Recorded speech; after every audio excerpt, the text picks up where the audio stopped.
ராமானுஜதயா பாத்திரம் ஞானவைராக்யபூஷணம் ஸ்ரீமத்வேங்கடநாதார்யம் வந்தே வேதாந்ததேசிகம் கலயாமி கலித்வம்சம் கவிம் லோகதிவாகரம் யஸ்ய கோபிஹ பிரகாசாபிராவித்யம் நிஹதம் தமஹ ஒரு குரலாய் இருநிலம் மூவடி மண் வேண்டி உலகனைத்தும் ஈரடியால் ஒடுக்கி ஒன்னும் தருகவெனாமாவலியைச் சிறையில் வைத்த தாடாளன் தாளனை வீர் தக்க கீர்த்தி அருமறையின் திரள் நான்கும் வேள்வியைந்தும் அங்கங்களவையாரும் இசைகளேழும் தெருவில் மலிவிழாவளமும் சிறக்கும் காழிச்சீராமவின் நகரே சேர்மின்னீரே. திருக்காழிச்சீராம விண்ணகரம் என்கிற தாடாளன் கோயில் திவ்யதேசத்தை அனுபவிச்சுருக்கிறோம். இந்த திவ்யதேசத்தினுடைய ஸ்தல புராணம், பெருமாள் எழுந்தருளி இருக்கக்கூடிய வகை, இதெல்லாம் அனுபவித்தோம். தற்போது திருமங்கை ஆழ்வாருக்கும் இந்த திவ்யதேசத்துக்குமான ஒரு தொடர்பு. ஆழ்வார் இந்த திவ்யதேசத்திலே எவ்வாறு நிறம் பெற்றார், ஏற்றம் பெற்றார், எப்படி கொண்டாடப்பட்டார் அப்படின்றத பத்தி இப்போது அனுபவிக்கப் போகிறோம். அதோடு கூட இந்த எம்பெருமானை ஆழ்வார் எப்படி அனுபவித்திருக்கிறார் என்று இந்த ஆழ்வார் இவன் விஷயமாக பெரிய திருமொழியிலே அருளி செய்த 10 பாசுரங்களினுடைய சமுதாயமான அனுபவம். இந்த காழிச்சீராம விண்ணகரம்னு சொல்லக்கூடிய சீர்காழிக்கு பக்கத்திலே இருப்பதான திருநாங்கூர் திருப்பதிகள் 11 திவ்யதேசங்கள். அதிலே ஒன்றான திருவாளி என்கிற திருநகரி என்கிற திவ்யதேசத்துக்கு அருகேதான் ஆழ்வாருடைய அவதாரம். திருக்குறையூர் என்பதாக ஆழ்வாருடைய அவதார ஸ்தலம். அங்கே அவதரித்த ஆழ்வார் தன் அவதார ஸ்தலத்தை சுற்றி இருக்கக்கூடிய எல்லா திவ்யதேசத்து எம்பெருமான்களையும் மங்களாசாசனம் பண்றார். ஆழ்வார் முதல்ல மங்களாசாசனம் பண்ணினதுன்னு பார்த்தா பெரிய திருமொழியில வடதேசத்து எம்பெருமான்களை வடநாட்டு திருப்பதிகளை தான் மங்களாசாசனம் பண்றார் ஆழ்வார். வடதிசை, மதுரை, அயோத்தி, சாலகிராமம், பத்ரி என்பது போன்ற திவ்யதேசங்களை ஆழ்வார் மங்களாசாசனம் செய்து கொண்டு தன்னுடைய அவதார ஸ்தலத்திற்கு அருகிலே இருப்பதான இந்த காழிச்சீராம விண்ணகரம் என்கிற திருப்பதிக்கு எழுந்தருள்கிறார் ஆழ்வார். அப்படி ஆழ்வார் எழுந்தருளுகிற பொழுது ஆழ்வாருடைய சிஷ்யர்கள், ஆழ்வார் வந்தார், பெரும் கவிஞர் வந்தார், 4 கவி பெருமாள் வந்தார் அப்படின்னு எல்லாம் விருதங்கள் சொல்லிட்டே வர ஆழ்வாருக்கு. அப்படி சொல்லிக் கொண்டு வருகிற போது சம்பந்தர், சம்பந்தமூர்த்தி நாயனார் என்றெல்லாம் கொண்டாடப்படுகிற திருஞான சம்பந்தர்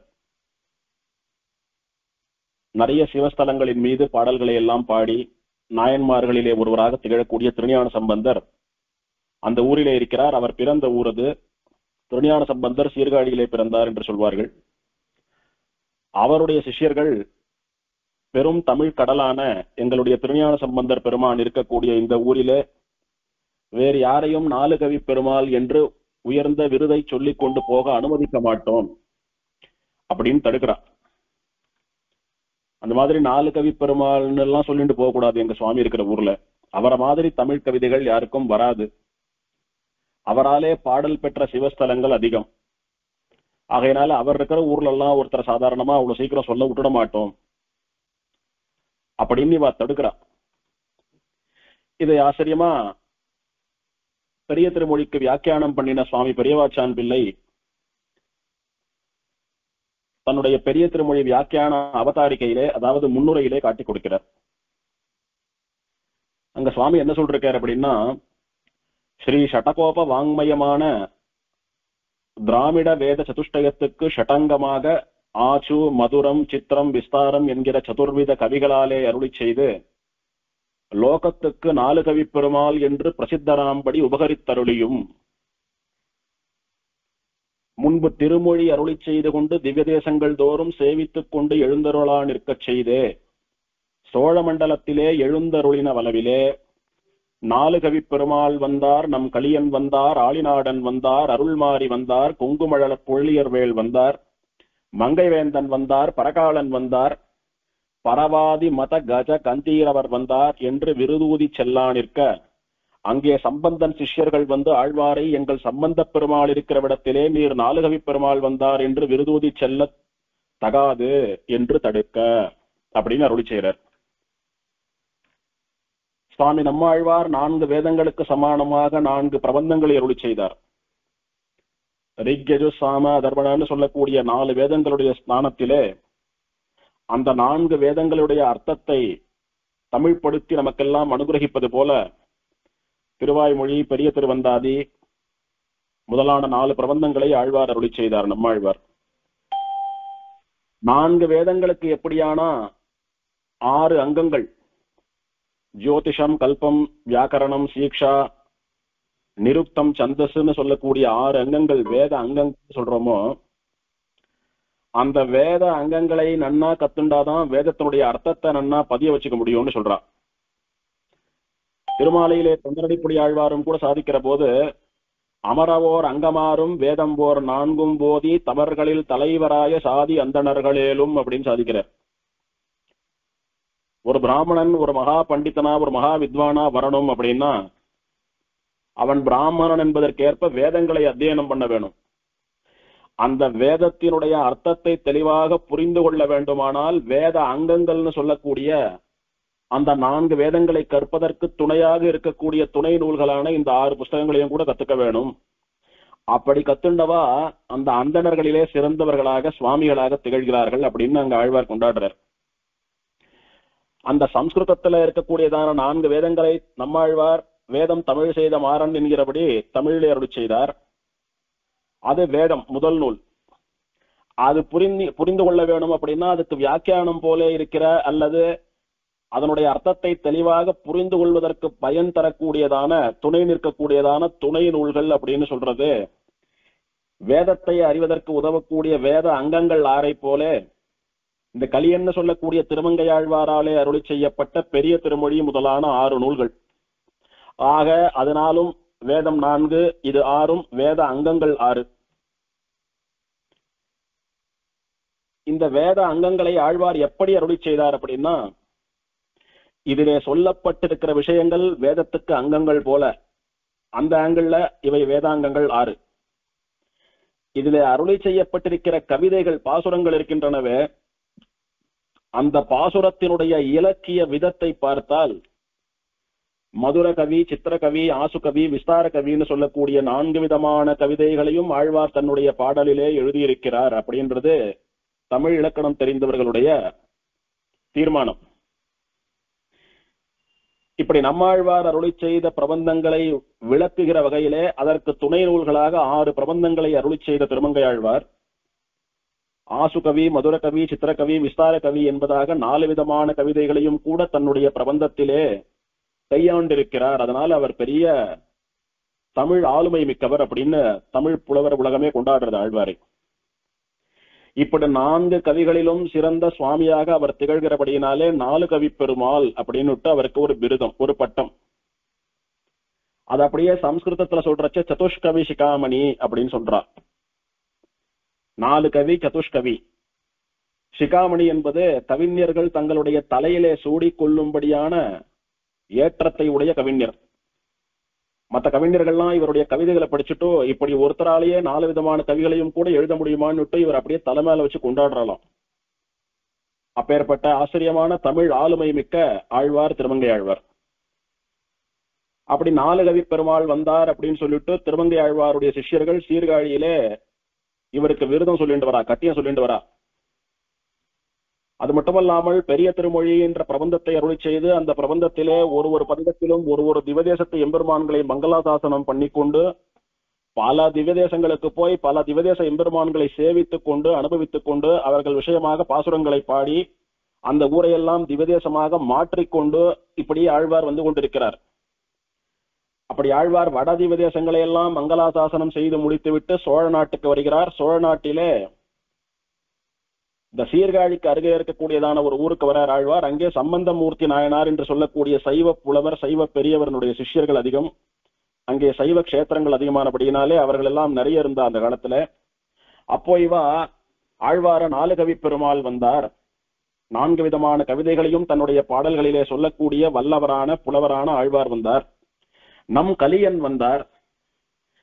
இந்த கலியுகத்தை அழிக்கக்கூடிய சக்தி படைத்த, எல்லோரையும் மோட்சத்திற்கு அனுப்பக்கூடிய சக்தி வாய்ந்த நம்முடைய ஆழ்வார் வந்தார்.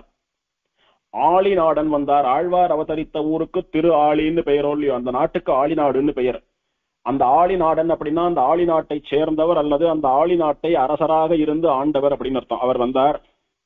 அருள் மாறி வந்தார். தன்னுடைய அருள் மழையை எல்லோருக்கும் பொழிபவர் வந்தார்.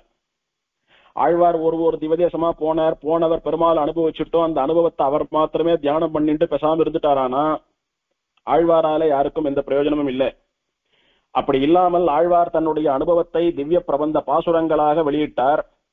எல்லோருக்கும் கூட அந்த எம்பெருமானுடைய அழகு, அந்த எம்பெருமானுடைய மகிமை, அந்த ஸ்தல புராணம், அந்த திவ்யதேசத்தினுடைய பெருமை, இதெல்லாம் ஆழ்வாருடைய அனுபவமாக வந்த விஷயங்கள் எல்லாம் கூட எல்லோருக்கும் பகிரப்பட்டது. இப்படி இந்த ஆழ்வார் மட்டுமே திவ்யதேசத்தை மங்களாசாசனம் பண்ணி இருக்கலன்னா நமக்கு நிறைய திவ்யதேசங்கள் கிட்டத்தட்ட 3/2 பங்கு திவ்யதேசங்கள் இல்லாம போயிருந்திருக்கும். கிட்டத்தட்ட பாதிக்கு மேல இவர் மங்களாசாசனம் பண்ணின திவ்யதேசங்கள் தான். ஆகையினாலே இந்த ஆழ்வார் தன்னுடைய அனுபவத்தை அருள் மழையாக நமக்கெல்லாம் பொழிந்தார். மாறின்னா மழைன்னு சொல்றோம். ஆகையினாலே அருள் மாறி வந்தார். பொங்குமலர் குழலியர் வேள் வந்தார். ஆச்சரியமான வாசனை வீசக்கூடிய புஷ்பங்களை அணிந்த மங்கையர்கள் நிறைந்த திருமங்கை நாட்டுக்கு மன்னன் வந்தார். மங்கை வேந்தன் வந்தார். திருமங்கை நாட்டினுடைய அரசர் வந்தார். பரகாலன் வந்தார். பிற மதத்தவர்களுக்கு காலன் போன்று யமன் போன்று நின்று அவர்களுடைய மதத்தை துவம்சம் பண்ணக்கூடிய சுவாமி வந்தார். பரவாதி மத்த கஜ கண்டீர் அவர் வந்தார்.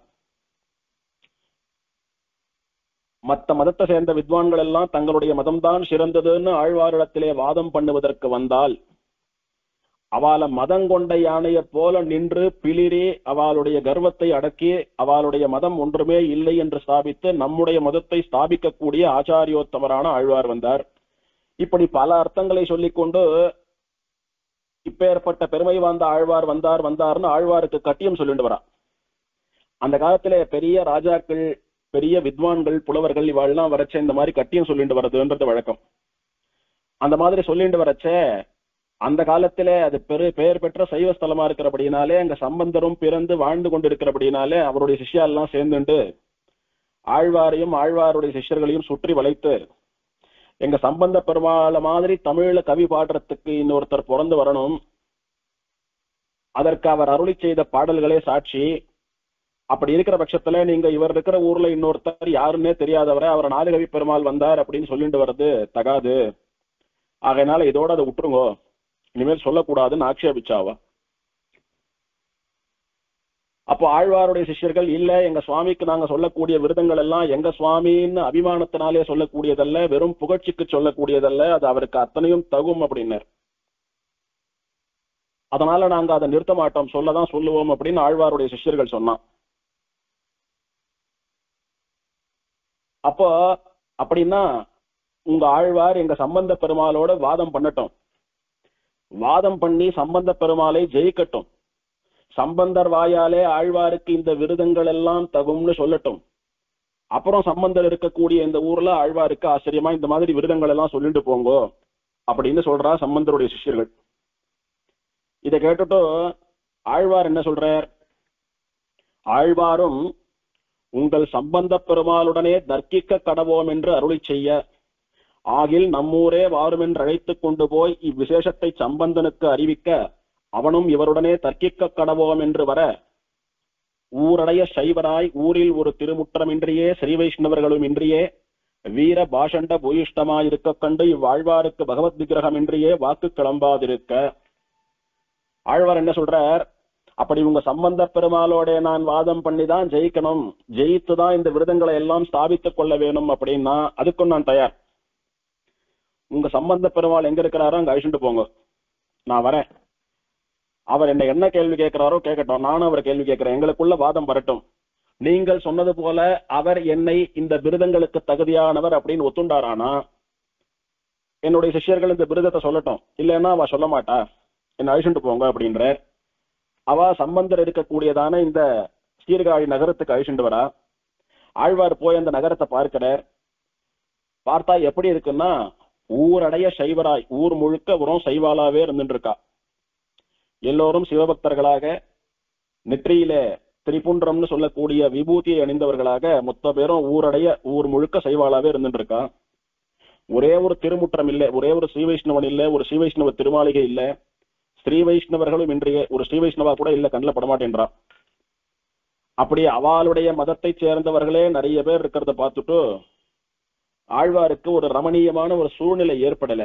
ஆழ்வார் எப்பவுமே எப்படின்னா, ஒரு பெருமாளை பாடினவர் அப்படியே இந்த குதிரைக்கு லாடம் கட்டினா போல அப்படியே கண்ணை கட்டினா போல நேர பாக்குறது பாருங்க, அந்த மாதிரி பெருமாளை மட்டும் பாடி விடக்கூடியவர் அல்ல.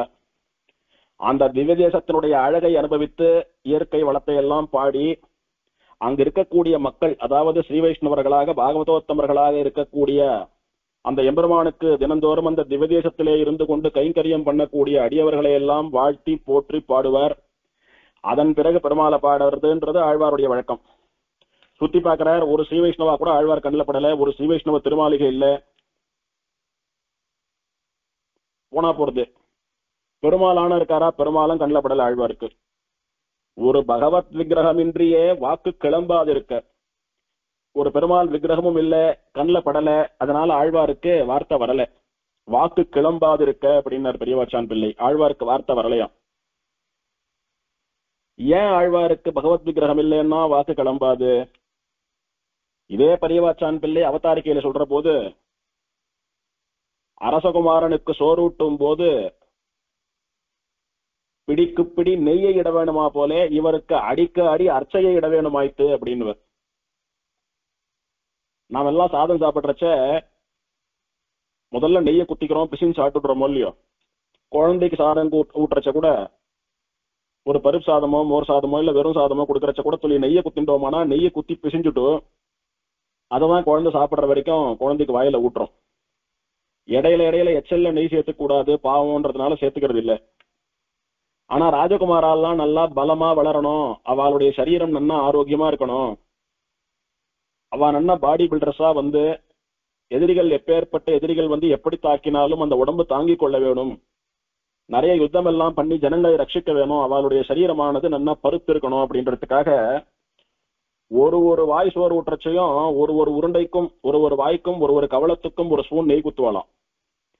அப்படி குழந்தைய இடுப்புல வச்சுட்டு இருக்கிறவோ ஒருத்தி, அந்த குழந்தைக்கு விளையாட்டு காட்டுறது வேடிக்கை காட்டுறதுன்னு அதுக்கு 2-3 பணிப்பெண்கள், இந்த சாதம் பிசிஞ்சு ஊட்டுறவோ ஒருத்தி, ஒரு வாய்க்கும் ஒரு ஸ்பூன் நெய் குத்துறதுக்காக ஒருத்தின்னு, இப்படி ஒரு படையே இருக்கும் அந்த ராஜகுமாரனுக்கு சோறு ஊட்டுறச்ச. எப்படி அந்த ராஜகுமாரனுக்கு பிடிக்கு பிடி வாய்க்கு வாய் நெய் குத்த வேண்டியிருக்கோ, அந்த மாதிரி இந்த ஆழ்வாருக்கு அடிக்கு அடி அர்ச்சையை இட வேணுமாய்த்து. அந்த ராஜகுமாரனுக்கு நெய் போல இந்த ஆழ்வாருக்கு அர்ச்சாவதாரம். விக்கிரக பெருமாள் இல்லைன்னா இவரால பாட முடியாது.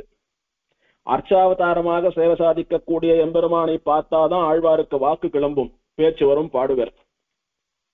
ஒன்ஸ் அர்ச்சாவதார பெருமாளை பார்த்துட்டார் அப்படின்னா அப்படி சரமா மழை போல அடைமழையா வெளுத்து வாங்கிடுவார் ஆழ்வார். அப்படி ஆச்சரியமான அர்ச்சாவதார ரசிகர் இந்த ஆழ்வார். இன்னொரு இடத்துல சொல்ற போது, ராஜகுமாரனுக்கு கற்பூர நிகரம் இல்லாத போது நாக்கு வரலுமா போலே இவருக்கும் அர்ச்சா வாசனை இல்லாத போது நாக்கு வரலுமாய்த்து. இந்த சென்ட் பர்ஃபியூம் அதெல்லாம் சொல்றோமோ இல்லையோ, அந்த மாதிரி ராஜகுமாரெல்லாம் கொஞ்சம் அப்படியே வேர்வையில வேட்டையாடுற போதோ இல்ல யுத்த காலத்துல இருக்கிற போதோ பக்கத்துல ஒரு வாசன திரவியம், அதாவது பச்சை கற்பூரம், அது கூட சில வாசன பொடிகள்லாம் சேர்த்து ஒரு பொடி மாதிரி தயார் பண்ணி வச்சு அதை பக்கத்துல வச்சுட்டு ஒருத்தர் நிப்பாலாம். அந்த கிண்ணத்தை கொண்டு கொடுத்தா வாங்கி மோந்து வைப்பானா, அப்ப கொஞ்சம் வாசனை நன்னா ஒரு ஃப்ரெஷ்னர் மாதிரி இருக்கும் போல் இருக்கு அவனுக்கு.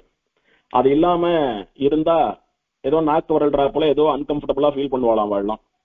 அந்த மாதிரி அர்ச்சாவதார வாசனை இல்ல, அர்ச்சாவதாரத்தை பார்க்கல, அர்ச்சாவதாரம் கண்ணில் படலைன்னா ஆழ்வாருக்கு அது அன்கம்ஃபர்டபுளா ஆயிடும்.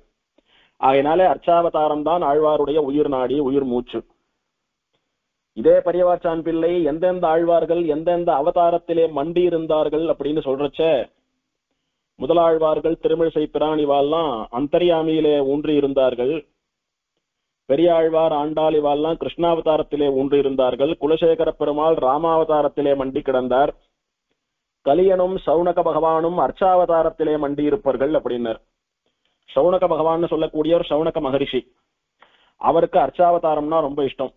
அந்த மாதிரி ஆழ்வார்கள் திருமங்கை ஆழ்வாருக்கு அர்ச்சாவதாரம் தான் இஷ்டம். என் சுவாமி உங்களுக்கு எந்த அவதாரம் இஷ்டம், நரசிம்மனா ராமனா கண்ணனான்னா அர்ச்சாவதாரம் தான் எனக்கு வேண்டுவார் ஆழ்வார். அப்படி அர்ச்சாவதாரத்திலே மண்டி கிடந்த ஆழ்வார், அதுதான் கதின்னு கிடந்த ஆழ்வார். ஆகையினாலே அர்ச்சாவதாரம் இல்லைன்னா ஆழ்வாருக்கு பாட வராது. இப்போ ஆழ்வாருக்கு ஒரு விக்கிரகம் தேவை, ஒரு அர்ச்சா வடிவம் தேவை. இதுக்கு என்ன பண்றதுன்னு யோசிச்சுட்டு இருக்கார் ஆழ்வார்.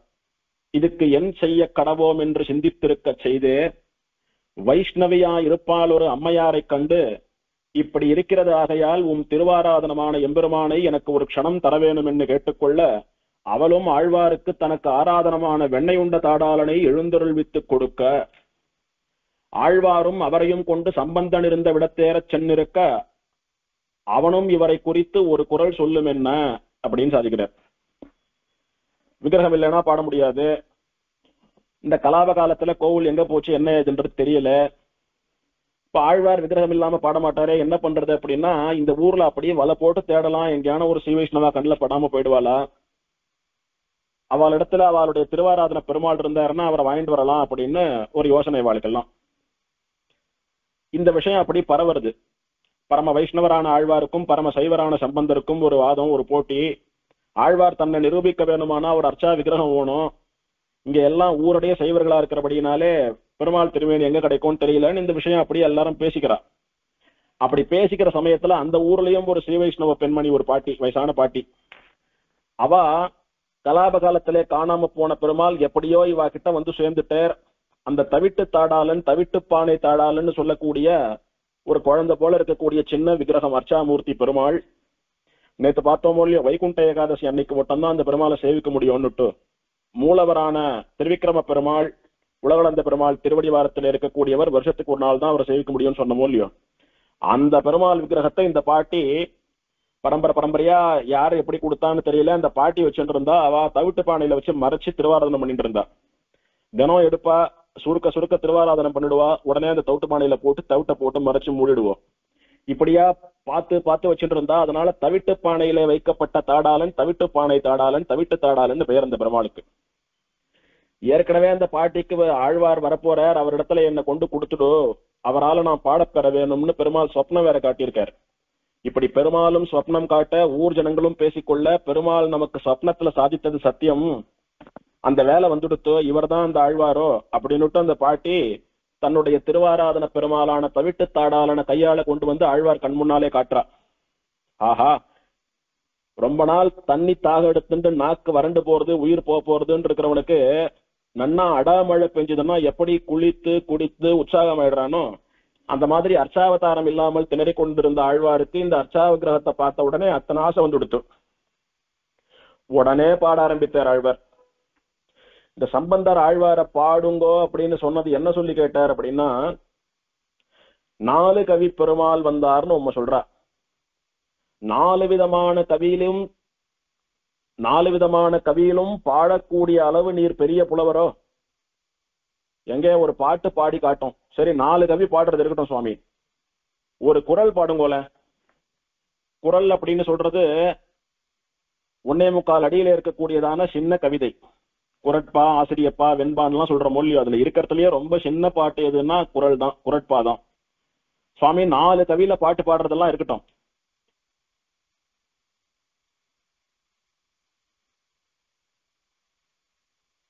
ஒன்றுமே தெரியாதுன்னு நினைச்சுட்டு அந்த சம்பந்தர் சொல்றார். ஆழ்வார் வேற பெருமாளை சேவிச்சுட்டார். ஆழ்வாருக்கு 100 யான பலம் வந்துடுத்து. இப்போ உடனே ஆழ்வார் அப்படியே அடமழை போல தன்னுடைய பிரவாகமான தமிழ் பாசுரங்களாலே ஒரு குரலாய் இருநிலம் மூவடி மண் வேண்டி உலகனைத்தும் ஈரடியால் ஒடுக்கி ஒன்றும் தருகவெனாமாவலியை சிறையில் வைத்த தாடாளன் தாளனை வேர் அப்படின்னு ஆரம்பித்து இந்த 10 பாசுரங்களை தொடர்ந்து அடாத மழை விடாது பெய்கிறது போல ஆச்சரியமா தன்னுடைய குரலாலே இனிமையான பாசுரங்களாக பாடி முடித்தார் ஆழ்வார். இதுல ஒரு ஆச்சரியம் என்னன்னா, ஒரு குரல் பாடுன்னு சொன்னார் அவர். 1.25 அடியில இருக்கக்கூடியதான ஒரு பாட்டு உங்களால சொந்தமா பாட முடியுமோ, எங்க பாடுங்கோ பார்க்கலான்ற மாதிரி அவர் கேட்டார். அவர் சொன்ன அந்த ஒரு குரல் அப்படின்ற வார்த்தையிலேயே தொடங்கி ஆழ்வார் 10 பாசுரங்களை அதி ஆச்சரியமா பாடினார். அது மட்டும் இல்லாமல் அந்த 10 பாசுரங்கள்ல கிட்டத்தட்ட தசாவதாரங்கள் எல்லாத்தையும் கொண்டாந்துட்டார் ஆழ்வார். அது மட்டுமல்லாமல் ஒரு குரல் அப்படின்னு அப்படின்னுட்டு அவர் நம்பரை சொன்னதுனால நீர் ஒரு நம்பர் தான் சொன்னீர், நான் எத்தனை நம்பர் சொல்றேன் பாருங்கன்னுட்டு ஒரு குரலாய் இரு நிலம் மூவடி அப்படின்னு ஆழ்வார் நம்பர்களை அடுக்க ஆரம்பிச்சுட்டார். ஒரு குரலாய் இரு நிலம் மூவடி திரள் நான்கும் வேள்வி ஐந்தும் அங்கங்கள் அவை ஆறும் இசைகள் ஏழும் அப்படின்னு ஒன்னு பாடுன்னு சொன்னாங்களே, நான் பார்த்தங்களா 1 2 3 4 5 6 7 பாடிட்டு போறேன் அப்படின்னு ஆழ்வார் ஆச்சரியமா தன்னுடைய வாக்காலே இந்த நம்பரை வச்சு பியூட்டி பண்றதுன்னு சொல்லக்கூடிய ஒரு அழகையும், ஒரு பாட்டு பாடுன்னு சொன்னங்க நான் 10 அவதாரங்களையும் பாடுவது போல பாட்டை பாடுறேன்ற மாதிரியும், இவர் எந்த வார்த்தையை சொன்னாரோ அந்த வார்த்தையிலேயே தொடங்குவது போன்ற பிரபந்தத்தையும், இதுக்கு எல்லாத்துக்கும் மேல அந்த ஊர்ல இருக்கக்கூடிய இயற்கை காட்சிகளை வர்ணிப்பது போலவும், அந்த ஊர்ல இருந்த ஸ்ரீ வைஷ்ணவர்கள் பாகவதோத்தமர்கள் யாரெல்லாம் இருந்தாலோ அவ எப்படி இருந்தாலோ அவளுடைய பிரபாவங்களையும், இது எல்லாத்தையும் சேர்த்து நீங்க கேட்டது ஒரு குரல், நான் பாடினது இந்த 10 பாசுரம், இந்த 10 பாசுரத்துல இல்லாத விஷயங்கள் ஒண்ணுமில்லை, அதை கேட்டா உங்களுக்கு என்னுடைய அருமை தெரியும் அப்படின்னு சொல்லாமல் ஆழ்வார் இந்த பாசுரங்களாலே பதில் சொன்னார். சுவாமி என்ன போய் ஒரு குரல் பாட்டியான்னு கேட்டங்க. இதுக்கு முன்னால நான் எத்தனை திவ்யதேசம் பாடியிருக்கேன் தெரியுமா, எத்தனை பாசுரம் தெரியுமா நான் பாடினது, எப்படி எல்லாம் பாடினேன்னு தெரியுமான்னு ஆழ்வார் வெறும அளந்துட்டு இருக்காம அந்த ஸ்பாட்ல ஆழ்வார் இந்த 10 பாசுரங்களையும் அருளி செய்தார். அப்போ ஆச்சரியமா திருஞான சம்பந்தர் சொன்ன வார்த்தை, சுவாமி ஏதோ இவெல்லாம் சொல்லிட்டு வந்தாலேன்னுட்டு நான் அந்த மாதிரி சொல்லிட்டேன், நியாயமா நான் அந்த மாதிரி உங்களை சொல்லியிருக்க கூடாது, 4 கவி பெருமாள்னு சொல்லக்கூடிய விருது உங்களுக்கு தகும் தகும் தகும், தாராளமா உங்களுடைய சிஷ்யர்கள் அந்த விருதுகளை சொல்லிட்டு போகலாம் அப்படின்னு அவர் ஒத்துண்டார். எப்படின்னா ஒரு குரல் பாடுன்னு சொன்னார், ஆனா இவர் பெரிய பாசுரமா பாடினார், அந்த ஒரு குரல்னு சொல்லக்கூடிய வார்த்தையிலேயே தொடங்கி பாடினார், நல்ல ஆச்சரியமா பாடினார், 10 பாட்டு தான் பாடினார். ஆனா 4 கவியிலும் இவர் பெருமாள்னு இதை வச்சு சம்பந்தர் எப்படி ஒத்துண்டார் அப்படின்னா அங்கதான் விஷயம். ஒரு குரல் பாட முடியுமான்னு கேட்ட சம்பந்தருக்கு இவர் பாடின 10 பாசுரத்திலே 4 கவிகளையும் பொதித்துள்ளார் ஆழ்வார். 4 விதமான கவிகளும் அந்த பாசுரத்திலே வரும்படியா பாடினார் ஆழ்வார். 4 கவின்னா என்ன, ஆசு கவி, விஸ்தார கவி, மதுர கவி, சித்திர கவின்னு சொல்லக்கூடிய 4 கவிகள். அத 4த்தையும் பாடுறதுன்றது இருக்கட்டும், 4த்தையும் சேர்த்து ஒரே பாசுரத்துல கொடுக்குறேன் பாருங்கன்னு கொடுத்து ஆழ்வார் தான் எப்பேற்பட்ட மேதை என்பதை காட்டினார். ஆசு கவின்னா என்ன, நினைத்த நேரத்தில் கவிதை எழுதணும், உடனுக்குடன் யாரான எழுதுன்னு சொன்னா உடனே எழுதணும், இவருக்கு தோன்றதா உடனே எழுதிடணும், பேப்பர் எடுத்துட்டு பேனா எடுத்துட்டு 10 மணி நேரம் யோசிச்சுட்டு 4 வார்த்தை எழுதி அடிச்சு மாத்தி எல்லாம் பண்ணிட்டு கூடாது. நினைத்த மாத்திரத்தில் மேகம் எப்படி மழை பொழியறதோ அந்த மாதிரி நினைச்ச செகண்ட்ல அந்த க்ஷணத்துல ஒரு கவிதை எழுதணும். அப்படி எழுதுறவாளுக்கு ஆசு கவின்னு பெயர். விஸ்தார கவி அப்படின்னா சொல்ல வந்த விஷயத்தை தெல்ல தெளிவா விளக்கமா விரித்து விஸ்தாரமா எழுதக்கூடிய கவிதைக்கு விஸ்தார கவின்னு பெயர். அந்த விஸ்தார கவி நடையிலே அமைந்த பிரபந்தங்களை படிச்சாலானா அவளுக்கு அதுக்கு மேல ஒரு சந்தேகம் வரக்கூடாது. எப்படி வாயாலே உரைநடைன்னு சொல்லக்கூடிய கான்வர்சேஷன்ல எல்லாத்தையும் விளக்கி புரிய வைக்கிறோமோ அந்த மாதிரி கவிதையிலேயே விரிவா சொல்லி புரிய வைக்க வேணும். அப்படி பாசுரத்திலேயே விஸ்தாரமாக பாசுரம் ஏற்றி விளங்க வைப்பது என்பது விஸ்தார கவின்னு பெயர்.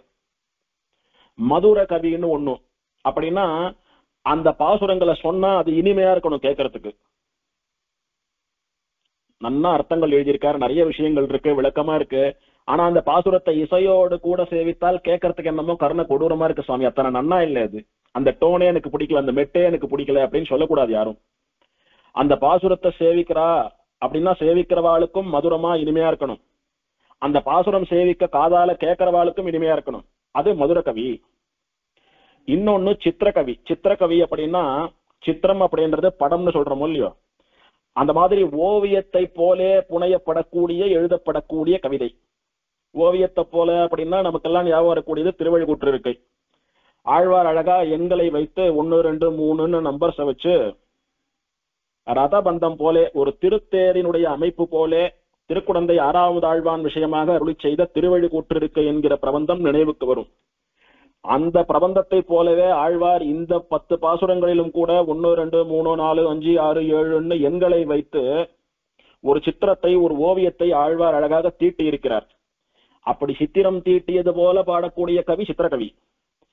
இப்படி நினைத்த நேரத்திலே சம்பந்தர் கேட்ட உடனே இந்த பெருமாளை பார்த்தார், பார்த்த உடனே 10 பாசுரம் பாடிட்டார் ஆசுகவி. பல விஷயங்களை விளக்கமா இதுல சாதிக்கிறார் விஸ்தார கவி. இந்த பாசுரத்தை சேவித்தால் சேவிப்பதை கேட்டால் மதுரமாக இருக்கிறது மதுர கவி.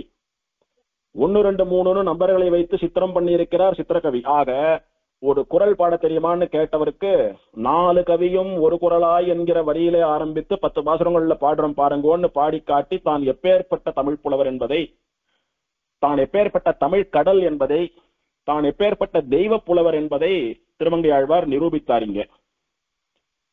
அப்போ சுவாமி நிஜமாவே உங்களுக்கு 4 கவி பெருமாள் என்கிற விருது தகும், உங்களைத்தான் 4 கவி பெருமாள்னு சொல்லணும், வேற யாரையும் சொல்றதுக்கு இல்ல அப்படின்னுட்டு திருமங்கை ஆழ்வாரிடத்தே உங்களிடத்திலே வாதுக்கு வந்தது எங்க சிஷ்யர்கள் உங்க சிஷ்யால உங்களுக்கு இந்த விருதங்களை எல்லாம் சொல்லக்கூடாதுன்னு சொன்னது அதெல்லாம் தப்பு, அதுக்காக மன்னிச்சுடுங்கன்னு அபராத க்ஷமாபணமும் பிரார்த்திச்சுண்டு வாதத்திலே யார் தோக்கறாளோ அவ ஜெயிக்கிறவாளுக்கு அவளுடைய இடது காலில் கழல்னு சொல்லக்கூடிய ஒரு தண்டைன்னு சொல்லக்கூடிய ஒரு ஆபரணத்தை அணிவிப்பது வழக்கம். ஸ்திரீகள்லாம் காலில் கொலுசுன்னு போட்டுக்கிறாளோ இல்லையோ, அந்த மாதிரி புருஷா 2 கால்லயுமோ அல்லது ஒரு கால்லயுமோ தண்டைன்னு சொல்லக்கூடிய ஒண்ணு போட்டுப்பா. அது எப்படி இருக்கும்னா கையில போட்டுக்கிற வலைய போல இருக்கும், வளையல போல.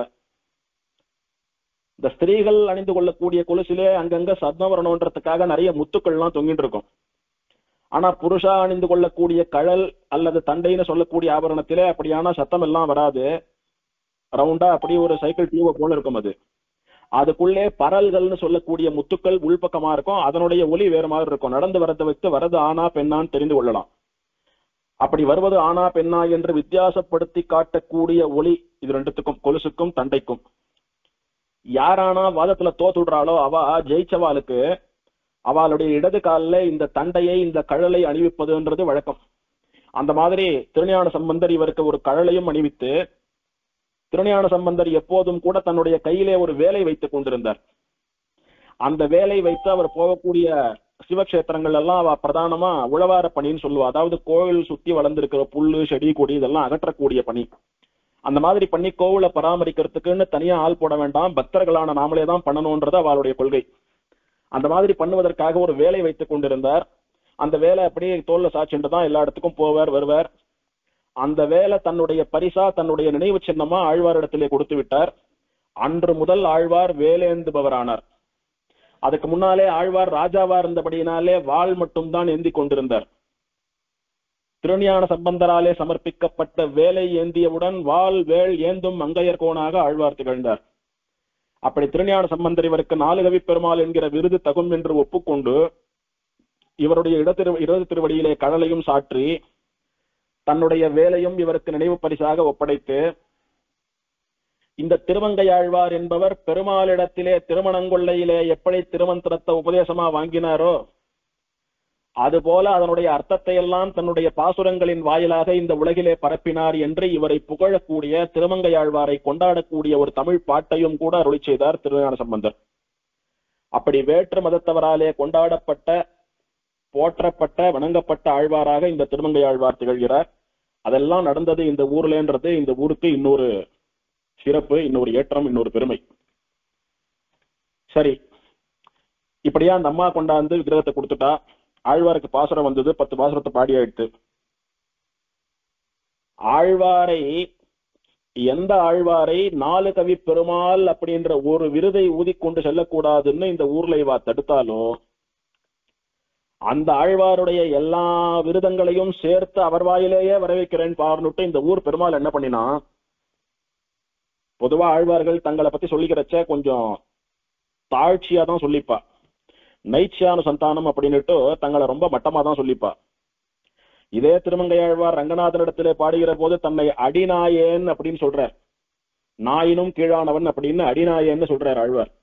அந்த மாதிரி எல்லாம் தங்களை ரொம்ப பணிவாக சொல்லக்கூடிய ஆழ்வார் இங்கே மார்தட்டிக் கொள்கிறார். தனக்கு எத்தனை விருதங்கள் உண்டோ அதெல்லாம் சொல்லி மார்தட்டிக் கொள்கிறார். இது எப்படின்னா, என்னுடைய பக்தனை என்னுடைய குழந்தையான ஆழ்வாரை அவருக்கு தகுதியாக இருந்த போதிலும் கூட ஒரு விருதை சொல்லி வரக்கூடாது என்று நீங்கள் எல்லாம் தடுத்தீங்களோ இல்லையோ,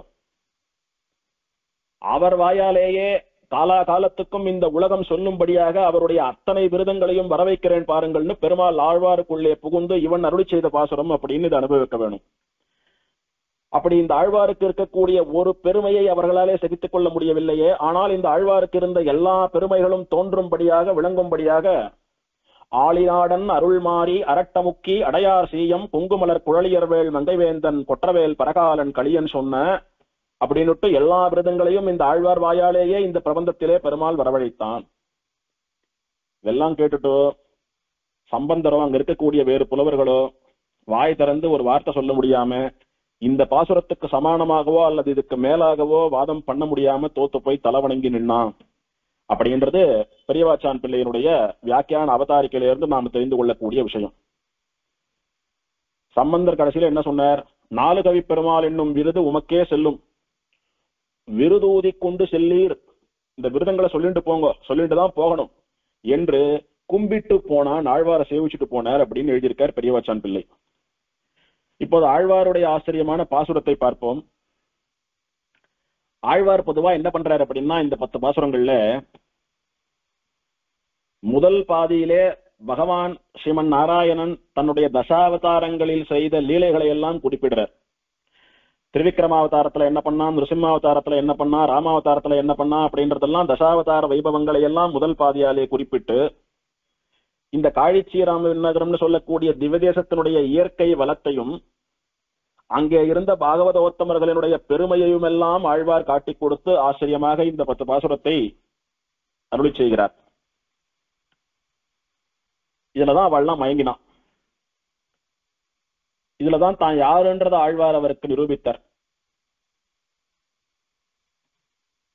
ஒரு குரலாய் இருநிலம் மூவடி மண் வேண்டி உலகனைத்தும் ஈரடியால் ஒடுக்கி ஒன்றும் தருகவெனாமாவலியைச் சிறையில் வைத்த தாடாளன் தாளனை வீர். தாடாளன்னு சொல்லக்கூடிய இந்த திருவிக்கிரம பெருமாளுடைய திருவடிகளை சேருங்கள், அடையுங்கள், சரணாகதி பண்ணுங்கள் அப்படின்னு நமக்கு உபதேசம். அவன் எப்பேற்பட்ட தாடாளன் அப்படின்னா, ஒரு குரலாய் வாமனாவதாரமாக இருநிலம் மூவடி மண் வேண்டி மகாபலியினிடத்திலே சென்று எனக்கு 3 அடி மண் தானமா கொடுன்னு கேட்டான். சின்ன குழந்தை 3 அடி தானே கேட்கறது, அதுவும் இதோட காலால அளந்து எடுத்துட்டுனா எவ்வளவு இடம் போயிட போறது, போனா போறதுன்னு கொடுக்குறேன்னு விட்டான் அவன். ஆனா இவன் என்ன பண்ணினான், இருக்கக்கூடிய எல்லா லோகங்களையும் தன்னுடைய 2 திருவடிகளாலேயே அளந்து விட்டான். 3வது திருவடியாலே அளப்பதற்கு லோகம் இல்லை. 2 அடியால அளந்தா எடுத்து 3வது அடி எங்க வைக்கிறதுன்னு தெரியல, அளப்பதற்கு லோகம் இல்லை. இப்போ உலகனைத்தும் ஈரடியால் ஒடுக்கி எல்லா லோகங்களையும் தன்னுடைய 2 அடிகளாலே ஒடுக்கி விட்டான், அளந்து விட்டான். ஏன்பா 3 அடி நிலம் தரேன்னு சொன்னியே, 2 அடிக்கே எல்லாம் சரியா போயிடுத்து, 3வது அடி எங்க குடு, ஒன்றும் தருக, இன்னொரு அடியும் எனக்கு குடு ஏனா என்று சொல்லி மாவலியை சிறையில் வைத்த தாடாளன். எந்த மகாபலியானவன் வஞ்ச எண்ணத்தினாலே தேவர்களை சிக்ஷிக்க வேணும், வஞ்சிக்க வேணும் என்று கிளம்பினானோ அவனை வஞ்சித்து இவன் தேவர்கள் செய்த சரணாகதியின் பொருட்டு அவர்களை காப்பதற்காக அவனை சிறையிலே வைத்தார். அப்பா 3 அடி நிலம் தரேன்னு சொன்ன, 2 அடியால எல்லாத்தையும் அளந்துண்ட, 3வது அடி வைக்கிறதுக்கு இடம் இல்லை, எங்கடா அப்பா வைக்கிறது, எதடா எடுத்துக்கிறது, எனக்கு அந்த 1 அடி நிலத்தை கொடுன்னு கேட்கிறார். சுவாமி என்னுடைய அகங்காரம் போயிடுத்து, என்ன மன்னிச்சுடு அப்படின்னு அவன் காலில் விழுறான், என் தலையில வைகின்ற மாதிரி விழுறான். அவன் தலையில திருவடியை வைத்து அப்படியே அவனை சிறையில் வைத்து அழுத்துறார். அப்படி தன்னுடைய தாளாலே ஆண்டவனான தாடாளன் இவன், அவனுடைய திருவடிகளை சேருங்கள் அப்படின்னு சாதிக்கிறார். இது முதல் 2 அடிகளாலே திருவிக்கிரமாவதார விஷயம் சொல்லப்பட்டது. அந்த திருவிக்கிரமாவதாரம் எடுத்த எம்பெருமானுடைய அழகிலே மயங்கினவர்களான ரோமச முனிவரும் அஷ்டவக்ர மகரிஷியும் திரும்பவும் அந்த திருவிக்கிரமாவதார காட்சியை சேவிக்கணும்னு இந்த ஊர்ல தபஸ் பண்ணி பெருமாளிவாளுக்கு திரேதா யுகத்திலே திருவிக்கிரமனாக சேவை சாதித்தான். அவனே அர்ச்சாவதாரம் கொண்டு சேவை சாதிக்கிறான். அந்த எம்பெருமான் தான் தாடாளன் அப்படின்னுட்டு திருவிக்கிரமாவதாரம் எடுத்தவன் எவனோ, இந்த கஷேத்திரத்திலே எழுந்தருளி இருக்கக்கூடிய அர்ச்சாமூர்த்தி எவனோ அவனை காட்டி கொடுத்தார் முதல் 2 வரிகளாலே. அடுத்த 2 வரியினால ஆழ்வார் என்ன காட்டி கொடுக்கிறார்? தக்க கீர்த்தி அருமறையின் திரள் 4 வேதங்களும் வேள்வி 5 பஞ்சமகா யஜ்ஞங்கள்னு சொல்லக்கூடிய 5 யஜ்ஞங்களும் அங்கங்கள் அவையாரும் வேத அங்கங்கள்னு சொல்லக்கூடிய 6 சாஸ்திரங்களும் இசைகள் 7 சப்தஸ்வரங்களாலே ஆராதிக்கப்படக்கூடிய சங்கீத சாஸ்திரமும், தெருவில் மலி விழா வலமும் சிறக்கும் காழிச்சீராம விண்ணகரம், அதை சேருங்கள். மோட்சத்துக்கு போகணும்னு ஆசை இருக்கிறவா இந்த ஆச்சரியமான காழிச்சீராம விண்ணகரம் என்கிற திவ்யதேசத்திற்கு போய் அந்த தாடாளனுடைய தாள்களை, திருவடிகளை அணையுங்கள். யாராவது தன்னை தேடி வரமாட்டாளா, வந்து தன்னுடைய தலையை கொண்டாந்து தன் கால் கீழே வைக்க மாட்டாளான்னுட்டு வரவா தலையில சடாரி சாய்ப்பது போல காலை வைக்கிறதுக்காக தான் பெருமாள் காலை தூக்கி பிடிச்சுட்டு இருக்கான். அர்ச்சகர் சடாரி சாய்க்கிறதுக்காக கையில சித்தமா வச்சுட்டு இருக்கார். லைன்ல ஒருத்தரா வந்து சடாரி சாய்ச்சுட்டு போறா. அப்படி சடாரி சாய்ச்சுண்டாளானா அவ பாவம் போறது, அவளுக்கு பெருமாளுடைய அனுகிரகம் கிடைக்கிறது. அந்த மாதிரி பெருமாள் சாட்சாத்தா தன்னுடைய திருவடியை தூக்கி வச்சுட்டு காத்துட்டு இருக்கான். யாரான வந்து தலையை கொடுக்க மாட்டாளா, அவளை தன்னுடைய திருவடியாலே அனுகிரகித்து அவளை நம் திருவடி சேர்த்துக்க மாட்டோமான்னு பெருமாள் காத்துட்டு இருக்கானுங்க. அவனுடைய தாளை அணையுங்கள், அவன் திருவடியை போய் சேருங்கள். ஏற்கனவே அவன் 7 லோகங்களையும் அளந்த போது, தன்னுடைய திருவடிகளாலே அளந்த போது, அந்த 7 லோகங்களிலும் எதெல்லாம் அவன் திருவடி பட்டதோ அதெல்லாம் மோட்சத்துக்கு போயிடுத்து. நாம அப்ப பிறந்திருந்தோமானா இப்ப பிறந்திருக்க மாட்டோம். அவனுடைய திருவடி சம்பந்தம் அந்த அவதாரத்திலே ஏற்பட்டபடினால அன்னைக்கே மோட்சம் போயிருப்போம், கடை தேறி இருப்போம். சரி சுவாமி, அன்னைக்கு அவதாரம் பண்ணீங்க, அன்னைக்கு உங்களுடைய பாதம் யார் தலையில எல்லாம் பட்டதோ அவெல்லாம் மோட்சத்துக்கு போயிட்டா, பின்னாலே பிறந்த எங்களுடைய கதி என்ன, நாங்க எப்படி நல்ல கதிக்கு போறது அப்படின்னு கவலைப்படுறாங்களா? அதுக்காக தான் அர்ச்சாவதாரமா அதே அவதாரத்தோட அதே கோலத்தோட அங்கே காலை தூக்கி நின்றுட்டு இருக்கான் பெருமாள். அவனுடைய தாளை அணைவீர், அவனுடைய திருவடிகள்ல போய் தலையை முட்டி சரணம்னு சொல்லுங்க, நமகான்னு சொல்லுங்க. அங்க போய் சேருங்கள், காழிச்சீராம விண்ணகருக்கு போங்கள்னு ஆழ்வார் அனுப்புறாரு, நம்மள போக சொல்றாரு ஆழ்வார். அது எப்படி இருக்கிறது அந்த ஊரு? 4 வேதங்கள், பஞ்சமகா யஜ்ஞங்கள், வேத அங்கங்கள் 6, இசை, இது எல்லாத்தையும் சொல்லிக் கொண்டிருக்கக்கூடிய பரம பிராமணோத்தமர்களான ஸ்ரீ வைஷ்ணவர்கள் மலிந்து கிடக்கக்கூடிய ஊராம் அது. தெருவில் மலி விழா வலமும் சிறக்கும். இப்படி இயல், இசை, நாடகம், கச்சேரி முதலான வைபவங்களாலே ஊர் உற்சவம், திருவிழா இதெல்லாம் களை கட்டுறதான். அப்படி வீதியிலே எங்கு பார்த்தாலும் ஆட்டமும் பாட்டமுமாக இருக்கக்கூடிய ஆச்சரியமான இந்த திவ்யதேசத்துக்கு போய் சேருங்கள்னு ஆழ்வார் நமக்கு அனுகிரகம் பண்ணி நம்மளை அனுப்பி வைக்கிறார். ஆழ்வார் போங்கோன்னு சொல்ற.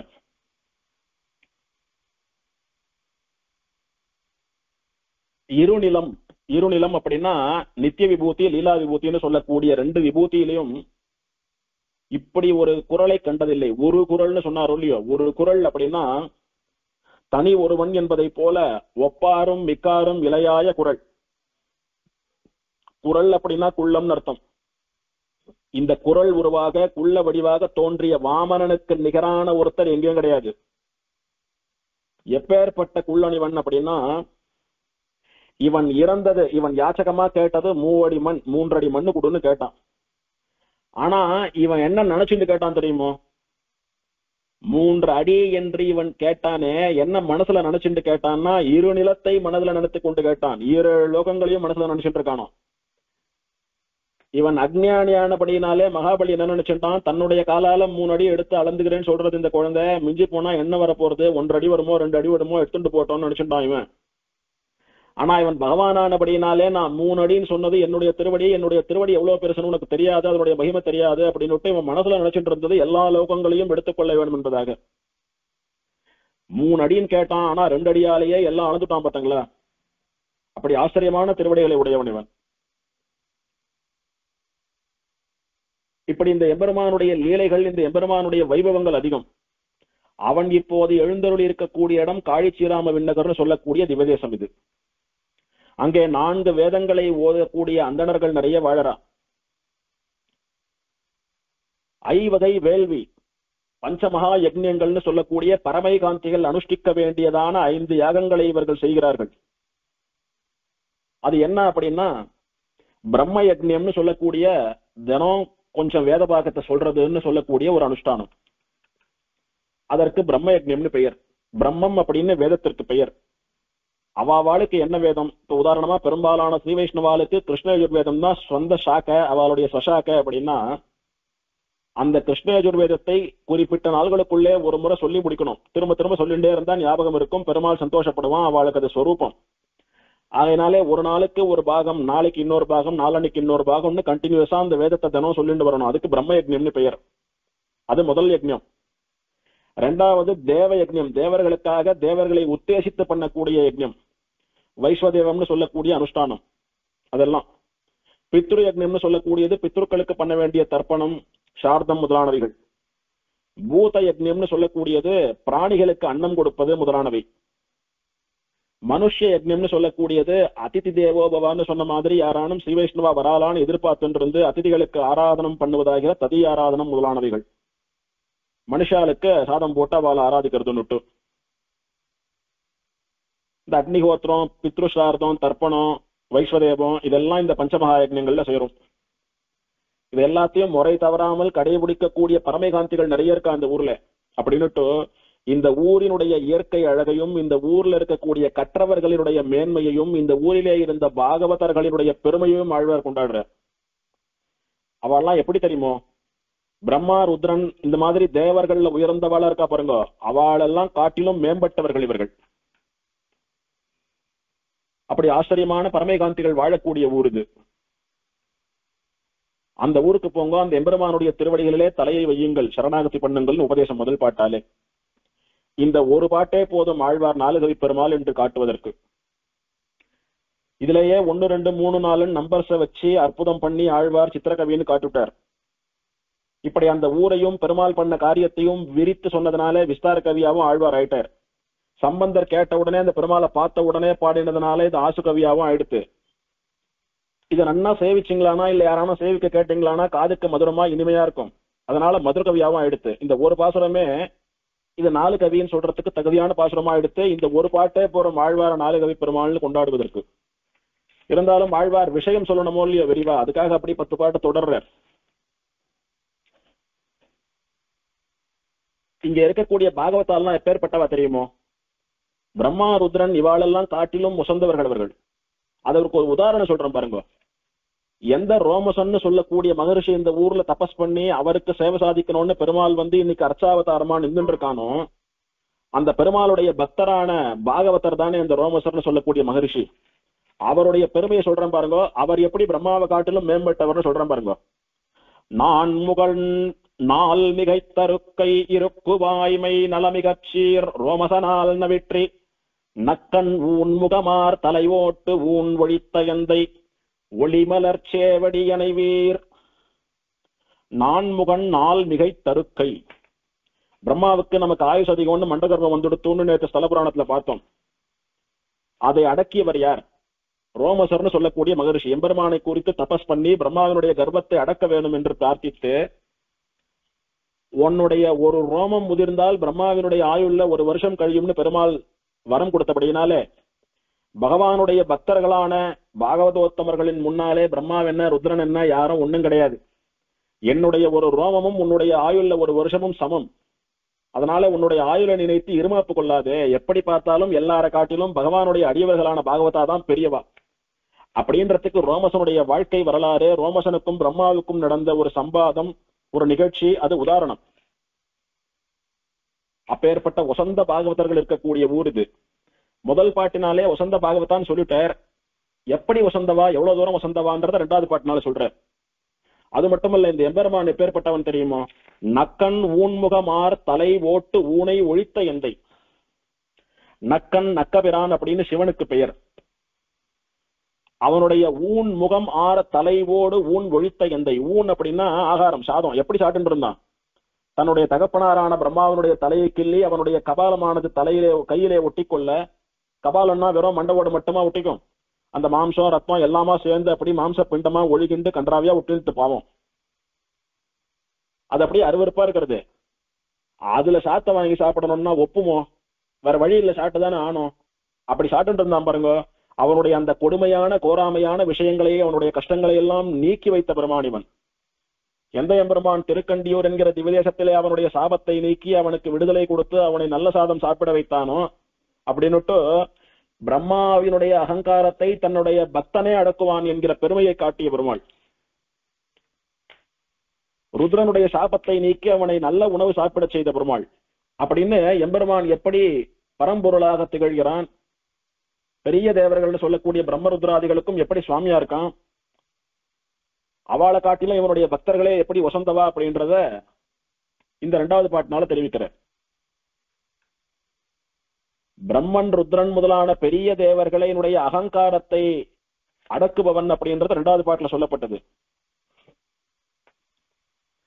அவ சில சமயத்துல என்ன பண்ணுவான்னா, ராட்சச பிரபுதிகள்னு சொல்லக்கூடிய துஷ்டர்கள் அவளை நோக்கி தபஸ் பண்ணி ஏதானும் ஒரு ஏடா கூடமான வரத்தை கேட்டுருவா. இவாளும் அவ பண்ண தபஸ்ல மயங்கி வரம் கொடுத்துடுவா.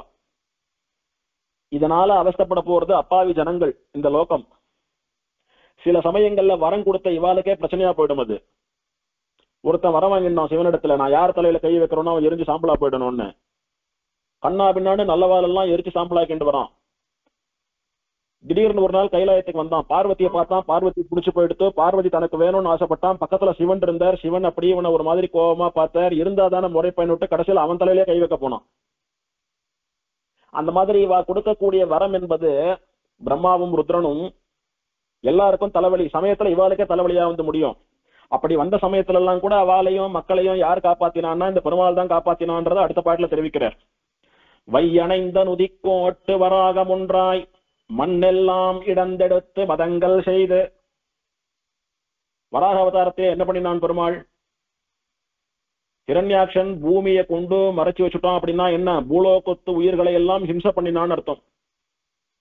அப்போ வராகமாக அவதரித்து அந்த ஹிரண்யாக்ஷனை சம்ஹாரம் பண்ணி பூமியை, பூமி தாயினுடைய குழந்தைகளான நம்மையெல்லாம் கூட காப்பாத்தினான். அந்த ஹிரண்யாக்ஷனுக்கு வரம் கொடுத்தது யாரு? இவா தானே. அதனால பாதிக்கப்பட்டது பூமியும் பூமி குழந்தைகளும் தானே. அவளையெல்லாம் அந்த கஷ்டத்துல இருந்து வராக அவதாரத்துல மீட்டவனிவன். நெய்யணைந்த திகிரியினால் வானந்தின் தோள் நேர்ந்தவன் தால் அணைகிற்பீர். கூர்மையான திரு ஆழின்னு சொல்லக்கூடிய சுதர்சன ஆழ்வானை கொண்டு பாணாசுரனுடைய 1000 தோள்களையும் வெட்டி வீழ்த்தி அவனாலே பாதிக்கப்பட்டவர்களை எல்லாம் கூட கிருஷ்ணாவதாரத்திலே காப்பாற்றியவன் இந்த எம்பெருமான். அதனாலே கண்ணனாகவும் வராகனாகவும் அவதாரம் பண்ணி இந்த பிரம்மருத்ரர்களாலே வரம் கொடுக்கப்பட்டு அந்த வரத்தினாலே ஹிம்சைப்பட்ட ஜனங்களை, அப்பாவிகளை எல்லாம் கூட காப்பாற்றியவன் இந்த எம்பெருமான். அவளையும் மீறி இவன் இதெல்லாம் பண்றான் அப்படின்னா அதனாலேயே இவன் அவளுக்கும் மேற்பட்ட பரம்பொருள் அப்படின்னு தெரியறதுன்னு ஆழ்வார் காட்டி கொடுக்கிறார். இப்படி ஆழ்வார் நிறைய அவதாரங்களுடைய பெருமையெல்லாம் சொல்லிட்டே வர்றார். இந்த காழிச்சீராம நகரத்திலே எழுந்துள்ள இருக்கக்கூடிய பெருமான் எப்படி இருக்கான்? பஞ்சிய மெல்லடி பின்னை திறத்து முன்னால் பாய்விடைகள் 7 அடர்த்து பொன்னன் பைம்பூன் நெஞ்சிடந்து குருதி உக உகிர்வேளாண்ட நின்மலன் தாளணைகிற்பீர். நப்பின்னை ஆசைப்பட்டு கேட்டான்றதுக்காக அவளை கல்யாணம் பண்ணிக்கணும்ன்ற ஆசையில 7 எருதுகளை எவன் வீழ்த்தி எடிந்து வீழ்த்தி நப்பின்னையை மணந்தானோ அந்த கிருஷ்ணனுடைய பெருமை இங்கே பேசப்படுகிறது. அந்த கண்ணன் வீர பராக்கிரமம் இங்கே பேசப்படுகிறது. பொன்னன் பைம்பூன் நெஞ்சிடந்து குருதி உக உகிர்வேளாண்டவன். பொன்னன் அப்படின்னா பொன் என்கிற பெயருடையவன் ஹிரண்யன், ஹிரண்யகசிபு. அவனுடைய நெஞ்சை இடந்து மார்பை பிளந்து அவன் குருதி உக ரத்தம் ஓடும்பாரி அவனை சம்ஹாரம் பண்ணி தன்னுடைய நகத்தாலேயே அவன் கதையை முடித்த நிருசிம்மனிவன். அப்படின்னு கிருஷ்ணாவதாரத்திலும் நிருசிம்மாவதாரத்திலும் இவனுடைய வீர தீர பராக்கிரமம் எப்படி இருந்ததுன்றதை வர்ணிக்கிறார். பரசுராம அவதாரத்தை கொண்டாடுறார் அடுத்த பாசுரத்திலே. தெய்வாய மரமன்னர் குருதி கொண்டு திருக்குளத்தில் இறந்தோர்க்கு திருத்தி செய்து வெவ்வாயமாக்கீண்டு வேழமட்ட விண்ணவர் கோன் தாளணைவேர். தெய்வாய மர மன்னர் குருதி கொண்டு, எந்த ராட்சசாலா இருக்கக்கூடிய சத்திரியர்கள் அகங்காரத்தினாலே இவருடைய தந்தையை கொன்றார்களோ, எந்த துஷ்ட ராட்சசர்கள் சத்திரியர்கள் வடிவிலே நடமாடி கொண்டிருந்தார்களோ அவளை எல்லாம் 21 முறை இந்த பூமியை பிரதட்சணமா வந்து யாரெல்லாம் கெட்ட விதத்திலே அகங்காரத்தோட அராஜகத்தோட ராஜ்யம் பண்றாலோ அவளை எல்லாம் வெட்டி வீழ்த்தி அவளுடைய ரத்தத்தை கொண்டே இவர் தகப்பனார் முதலான இவளுடைய குலத்திலே இறந்து போன முன்னோர்களுக்கு தர்ப்பணம் பண்ணினவர் யாரு? பரசுராமர். வெவ்வாய மாக்கீண்டு வேழமட்ட விண்ணவர் கோன். மா அப்படின்னு குதிரையை சொல்றோம். கேசின்னு சொல்லக்கூடிய குதிரை முகத்தோடு வந்த அசுரன், அவனை சம்ஹாரம் பண்ணினவன். வேழம்னு யானையை சொல்றோம். குவளையாபீட்டம்னு சொல்லக்கூடிய கம்சனாலே ஏவப்பட்ட யானையை சம்ஹரித்தவன் அப்படின்னு கிருஷ்ணனை கொண்டாடுற. இப்படி துஷ்ட சத்திரிய மர்தனம் பண்ணின பரசுராமனாக அவதரித்தவன். கேசி என்ற அசுரனை கொன்று அதன் மூலமாக கேசவன் என்று பெயர் பெற்றவன். குவளையாபீட்டம் என்கிற யானையை சம்ஹாரம் பண்ணியவன். அவன் யார் தெரியுமோ? சாமான்யமான ஒரு மனிதன் அல்ல, விண்ணவர் கோன், தேவாதி ராஜன்.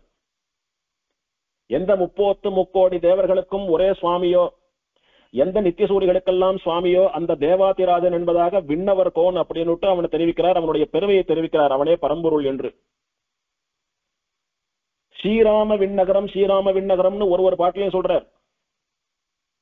ராமன் எழுந்தருளி இருக்கக்கூடிய பரமபதத்திற்கு ஒப்பான ஸ்தலம் அப்படின்னு அர்த்தம். அப்ப ராமனை பத்தி சொல்லணுமோ இல்லையோ? பைங்கண் விரல் செம்முகத்து வாலிமால படர்வனத்து கவந்தனொடும் படையார் தின்கை வெங்கண் விரல் விராதனுக்கு வில் குனித்த விண்ணவர் கோன் தாளனை வீர். வாலியை சம்ஹாரம் பண்ணினவன், கபந்தன சம்ஹாரம் பண்ணினவன், விராதன சம்ஹாரம் பண்ணினவன், இவாளை எல்லாம் எப்படி சம்ஹாரம் பண்ணினான்? தன் கையிலே இருக்கக்கூடியதான வசந்த கோதண்டம் என்கிற வில்லை வைத்து சம்ஹாரம் பண்ணியவன். அந்த ராமன் எழுந்தருளி இருப்பதனாலே ஸ்ரீராம விண்ணகரம் என்று அவனுடைய பெயராலே வழங்கப்படக்கூடிய இந்த திவ்ய தேசத்திற்கு வாங்கள். அந்த ராமனாக இருக்கக்கூடிய திருவிக்கிரமனுடைய திருவடியிலே தலையை வைத்து அவனுடைய சாலை அணையுங்கள் என்பதாக ராமனே இங்க திருவிக்கிரமனா நிற்கிறான். அதனாலே இதுக்கு காழி ஸ்ரீராம விண்ணகரம் என்பதாக பெயர் என்பதாக ஆழ்வார் தெரிவிக்கிறார். புருவில் வளம்புரி அரக்கண் முடிகள் 10 புற்றுமறிந்தன போல புவிமேல் சிந்த தெருவில் வளம்புரி சிலை கைமலை தோல் வேந்தன் திருவடி சேர்ந்து உயிர்ப்பீர். ஒப்பில்லாத பலவானான ராவணன், பெரிய பராக்கிரமசாலி, அவனுடைய 10 தலைகளையும் அப்படி மண் புத்து சரிந்து தலையில உழறபடி சரிக்க வைத்தவன். ஒரு க்ஷணத்தை அப்படி அவன் முடி 10 ஒரு கொத்தென உதிர்த்த திரளோன். ஒரு தலையா கொண்டான்னா ஒரு தலை போனா இன்னொரு தலை வர்றது, ஒரு தலை போனா இன்னொரு தலை வர்றது, எப்படா இது முடியும்ன்ற மாதிரி வெறுப்பா இருக்கிறது. பார்த்தான் ஒரே சமயத்துல 10 தலையும் நடக்கலாம், என்ன வருதுன்னு பார்க்கலாம். அத்திர வர கண்முடி 10 ஒரு கொத்தென உதிர்த்த திரளோன். 10 தலையும் அப்படியே ஒரு கொத்தா அறுத்து தள்ளிட்டான். அப்படி சாய்ந்தான் ராவணன். அப்படி அவனை சம்ஹாரம் பண்ணி அவனாலே பாதிக்கப்பட்டவர்களை எல்லாம் கூட ரட்சித்த ஸ்ரீராமன் என்கிற சக்கரவர்த்தி திருமகனிவன். ஆச்சரியமா இந்த திவதேசத்து தாயாரை மங்களாசாசனம் பண்ணக்கூடிய பாசுரம் 8வது பாசுரம். பட்டர வேரகள்ளல் குள்பவல செவ்வாய் பனை நெடுந்தோல் பிணை நெடுங்கண் பாலாமின் சொல் மட்ட விழும் குழலிக்கா வானோர் காவின் மரம் கொணர்ந்தான் அடி அணைமேர். மட்ட விழும் குழலிக்கா வானோர் காவின் மரம் கொணர்ந்தான். மட்ட விழும் குழலின்னு சொல்றது சரித்திரத்திலே சத்யபாமையை குறிக்கும். இங்கே இருக்கக்கூடிய தாயாருக்கும் அதுவே திருநாமம். அவளுக்காக வானோர் காவின் மரம் கொணர்ந்தான். வானோர் அப்படின்னா தேவர்கள். அவளுடைய லோகத்திலே ஸ்வர்கலோகத்திலே இருக்கக்கூடியதான பாரிஜாத மரத்தை எந்த சத்யபாமைக்காக எடுத்து வந்தானோ அந்த சத்யபாமை இங்கே மட்டவிடும் குழலி என்ற பெயர்ல தாயாரா எழுந்திருக்கா. அவளை சேவியுங்கள். அவளுக்காக எவன் வானவர் உலகத்துக்கு சென்று அங்க இருக்கக்கூடிய பாரிஜாத மரத்தை எடுத்து கொண்டு வந்தானோ அந்த மாதிரி தன்னிடத்திலே பிரீத்தி உள்ளவர்களுக்காக, தன்னிடத்திலே ஆசை உள்ளவர்களுக்காக எதை வேண்டுமானாலும் செய்யக்கூடியவன். அவன் திருவடியை சேருங்கள். சத்யபாமைக்கு ஒரு முறை தேவலோகத்தில் இருக்கக்கூடிய பாரிஜாத புஷ்பத்தை தலையில வச்சுக்கணும், சூட்டிக்கணும்னு ஆசை வந்துடும். அதனால சுவாமி அந்த பாரிஜாத்த மரம் நம்ம மாட்டுல இருக்குதானா, தினம் அந்த பாரிஜாத்த புஷ்பத்தை நான் சூட்டி போனோம் இல்லையோ அப்படின்னு ஆசையா கேட்டாலும், உடனே நீ ஏன் கவலைப்படுற, நான் இப்பவே போய் எடுத்துட்டு வரேன்னு இந்திரலோகத்துக்கு போனானா பெருமாள். போன போது அங்க இந்திராணி சொன்னாலாம், இது எனக்கான புஷ்பம், இங்க தேவலோகத்துல இருக்கக்கூடிய தேவர்களுக்கே சொந்தமானது, இதை சாதாரண மனுஷா வாழக்கூடிய பூமிக்கெல்லாம் அனுப்ப மாட்டேன்னு இந்திராணி சொல்ல, இந்திரனும் அதையே சொல்ல, எம்பெருமானோட இந்திரன் சண்டை போடணும்னு சண்டை போட அவனை கர்வத்தை அடக்கி அவனை வென்று பெருமாள் ஆச்சரியமா இந்த மரத்தை சத்யபாமாக்காக எடுத்துட்டு வந்தானாம். அப்படி எந்த சத்யபாமைக்காக எம்பெருமான் இந்த பாரிஜாத்த மரம்னு சொல்லக்கூடிய மரத்தை ஸ்வர்கலோகத்திலிருந்து கொண்டாந்தானோ அந்த எம்பெருமான் இங்கே எழுந்தருளி இருக்கிறான். எந்த சத்யபாமைக்காக எடுத்து வந்தானோ அந்த சத்யபாமை இங்கே தாயாரா எழுதிருக்கா. மட்டு அவிழும் குழலி தேன் பெருகும் மலர் சூடிய கூந்தல் உடைய சத்யபாமை அப்படின்னு அர்த்தம். அப்படின்னு தாயார மங்களாதாசனம் பண்றார். இந்த மாதிரி தாயாரை மங்களாதாசனம் பண்ணினதுன்றது சில ஊர்கள்ல மட்டும்தான், எல்லா ஊர்லயும் சொல்ல மாட்டார். விளக்கொளியை மரதகத்தை திருத்தன்காவில் வெட்காவில் அப்படின்னு மரகதவள்ளி தாயாரை மங்களாதாசனம் திருத்தன்காவிலே. அணிமாமலர் மங்கையோடு அன்பளவின்னு திருநீர்மலையில தாயார மங்களாதாசனம் பண்றார். கோமலவல்லி என்பதாக திருவடந்தை பாசுரத்துல அந்த தாயார சொல்றார். ஏனத்தின் உருவாகி நிலமங்கை எழில் கொண்டான் என்பதாக திருக்கடல் மல்லை தாயார மங்களாதாசனம் பண்றார். இப்படி ரொம்ப குறைந்த ஊர்கள்ல தான் ஆழ்வார் தாயார சொல்லுவார். அந்த மாதிரி தாயாருடைய திருநாமத்தை சொல்லி பாசரம் சொல்லப்பட்ட ஊர் இந்த ஊர். அது ஒரு சிறப்பு. அதே பாட்டுல நெட்டிலைய கருங்கமுகின் செங்காய் வீழ நீல் பலவின் தாழ் சினையில் அப்படின்ற வார்த்தையாலே நீல் பலவுன்னுட்டு நீண்டு ஒசரமா வளர்ந்திருக்கக்கூடிய பலாமரங்கள் அப்படின்னு இந்த திவ்யதேசத்தினுடைய ஸ்தல விருட்சமான பலாமரத்தையும் கூட ஆழ்வார் பாடியிருக்கிறார். ஒரு அம்சத்தை உடல ஆழ்வார். பொதுவா ஊர் பேர் மட்டும் சொன்னாலே திவ்யதேசம் தான், ஊர் பேரும் பெருமாள் பேரும் சொன்னாலும் திவ்யதேசம் தான். இப்படி எத்தனை இன்ஃபர்மேஷன்ஸ் ஆழ்வார் இந்த திவ்யதேச சம்பந்தமா கொடுத்துட்டே போறாரோ அத்தனை கிரெடிட் அந்த திவ்யதேசத்திற்கு. பலவுன்னு சொல்லிட்டு பலாமரம்னு சொல்லக்கூடிய இந்த திவ்யதேசத்தினுடைய ஸ்தல விருட்சத்தையும் கூட ஆழ்வார் இந்த பாசுரத்திலே காட்டி கொடுத்தார். இத்தனை சொல்லி என்ன, இவன் தான் பரம்பொருள், இவனுக்கு மேலான தெய்வம் இல்லை என்பதை சொல்ல வேண்டும். இப்போது பிறை தங்கு சடையானை வலத்தே வைத்து பிரமனை தன் உந்தியிலே தோற்றுவித்து கரை தங்கு வேல் தடங்கன் திருவை மார்பில் கலந்தவன் தால் அணைகிற்பீர். பிறை தங்கு சடையான், தன்னுடைய தலையிலே சடை வைத்துக் கொண்டிருக்கக்கூடியவன் ருத்ரன். அவன் சந்திரசேகரன் என்பதாக பிறை சூடியாக சந்திர பிறையை சூடிக் கொண்டிருக்கக்கூடியவன். அவனை தன்னுடைய வலபாகத்திலே வைத்துக் கொண்டு சங்கர நாராயணனாக திகழ்ந்தவன். இவன் தன்னுடைய வலபாகத்தை அவனுக்கு கொடுத்தவன். பிரமனை தன் உந்தியிலே தோற்றுவித்து, அந்த சிவனை படைத்தானே பிரம்மன், அந்த சிவனுக்கும் அப்பனான பிரம்மன், அவனை தன்னுடைய நாபியிலே இருந்து தோற்றுவித்தவன். அதனால என்ன தெரியறது, அந்த ருத்ரனையும் இந்த பிரம்மனையும் படைத்தவன் இவன் தான். அவ இருந்துட்டு இருக்கிறது இவன் கொடுத்த இடத்தினாலேன்னு தெரியறது. அப்ப அவளுக்கு மேற்பட்டவன். ஆனா பரம்பொருளுக்கான லட்சணங்கள் சொல்லுகிற போது திருவில்லா தேவரை தேரேன்மின் தேவன்னு தாயார் எவனோடு உரைகிறாளோ அவன் தான் பரம்பொருள் என்று சொல்லப்பட்டதே. அப்படின்னா கரை தங்கு வேள் தடங்கன் திருவை மார்பில் கலந்தவன், எவன் பிராட்டி தன்னுடைய மார்பிலேயே கலந்து வைத்துக் கொண்டிருக்கிறானோ அவன் பரம்பொருள் என்பதாக இந்த திரிவிக்ரம நாராயண பெருமாளே பரதத்துவம், அவனுடைய திருவடியை சேருங்கள் ஆசிரியுங்கள் என்பதாக காட்டிக் கொடுக்கிறார். இப்படி 9 பாசுரத்தினாலே ஆழ்வார் இத்தனை விஷயங்களையும் கொட்டி தீர்த்து எல்லோரையும் வாய் அடைக்க பண்ணும்படியாக பண்ணினர். எல்லாம் அப்படி ஆன்னு வாயை பொழுந்துட்டு நிக்கிறா, வார்த்தை வரல யாருக்கும். என்ன ஒரு கேள்வி கேட்டோம், ஆழ்வார் அப்படி புரிஞ்சு தள்ளிவிட்டாரு அப்படின்னு. ஞான சம்பந்த மூர்த்தி நாயனார்னு சொல்லக்கூடிய திருஞான சம்பந்தர் முதலான பல புலவர்கள் இவருடைய பாட்டின் சுவையை உணர்ந்து இவர் ஆஹா ஓகோன்னு புகழ்ந்துட்டு இருக்கா. இவரிடத்திலே மன்னிப்பு கேட்டு இவர் திருவடிக்கு தண்டை அணிவித்து தன்னுடைய வேலை பரிசாக கொடுத்து 4 கவி பெருமாள் சொல்லக்கூடிய விருதம் தகும் என்று சொல்லி இவரை புகழ்வது போல ஒரு பாசுரத்தையும் பாடி எல்லாரும் கொண்டாடுறா. இப்ப ஆழ்வாருக்கு ஆச்சரியமான சந்தோஷம். எந்த ஊர்ல ஒரு விருது சொல்லக்கூடாதுன்னு தடுத்தீங்களோ அந்த ஊர்ல எல்லா விருதும் சொல்றேன் பாருன்னுட்டு பெருமாள் ஆழ்வார சொல்ல வைக்கிறான். செங்கமலத்தையன் அணையமரையோர் காழிச்சீராம விண்ணகரின் செங்கன் மாலை அங்கமலத்தடவயல் சூழ் ஆளிநாடன் அருள்மாரி அரட்ட முக்கி அடையார் சீயம் கொங்குமலர் குழலியர்வேள் மங்கைவேந்தன் கொற்றவேல் பரகாலன் கலியன் சொன்ன சங்கமுகத்தமிழ் மாலை 10 வல்லார் தடங்கடல் சூழ் உலகுக்கு தலைவராமே. இந்த 10 பாசுரங்களையும் பக்தியோட சொல்லக்கூடியவர்கள் சமுத்திரங்களாலே சூழப்பட்ட இந்த பூமிக்கு தலைவர்களாக பெரிய ராஜாக்களா சக்கரவர்த்திகளா வருவான்னு சொல்றார் ஆழ்வார் பலஸ்ருதி. இது எந்த ஊரிலே பாடப்பட்ட பாசுரம்? செங்கமலத்து அயன் அணைய மறையோர் காடிச்சீராம விண்ணகர்ல பாடப்பட்ட பாசுரம்.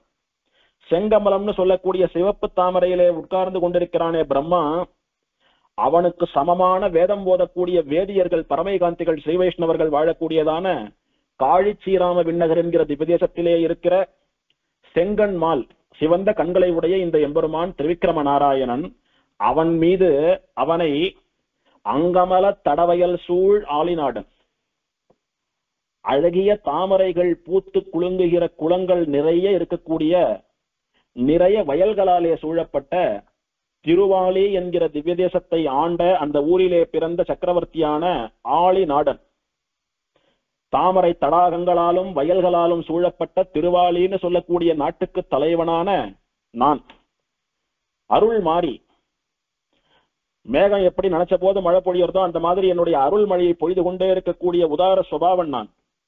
அரட்டு அமுக்கி, யாரெல்லாம் துஷ்டாலோ அவள் அப்படியே அமுக்கிடுவேன். அடையார் சீயம், யாரானா இந்த ஆழ்வார் என்ன அவ்வளவு பெரிய சுவாமியா, இவரை நான் வணங்க மாட்டேன்னு சொல்லிட்டு இவருக்கு புறம்பா திருப்பிண்டு ஓடுறாளோ அவளை அடக்குகிற சிங்கம் நான். கூடாரை வெல்லுதல் அப்படின்னு சொல்றது போல அடங்காதவர்களையும் அடங்க வைக்கக்கூடிய சிங்கம் இது. கொங்கு மலர் குழலியர்வேல், மனம் வீசக்கூடிய புஷ்பங்களை சூடிக்கொண்டிருக்கக்கூடிய கூந்தலை உடைய பெண்களுக்கு மன்மதன் போன்ற கவர்ச்சியான அழகை உடைய ஆழ்வார். இந்த ஆழ்வாருடைய ஆஜானுபாகவான திருமேனி, இவருடைய அழகு பொழியக்கூடிய முகத்தை பார்த்தா இவர் ஆசைப்படாத பெண்களே கிடையாது. அப்பேற்பட்ட அழகான மன்மதனை போன்றவர் ஆழ்வார். சாட்சாத் மன்மதகான்னுட்டு மன்மதனுக்கே மன்மதன் சொன்ன பெருமாளை உபாசனை பண்ணி பண்ணி ஆழ்வாரும் பெருமாளை போலவே ஆயிட்டார்.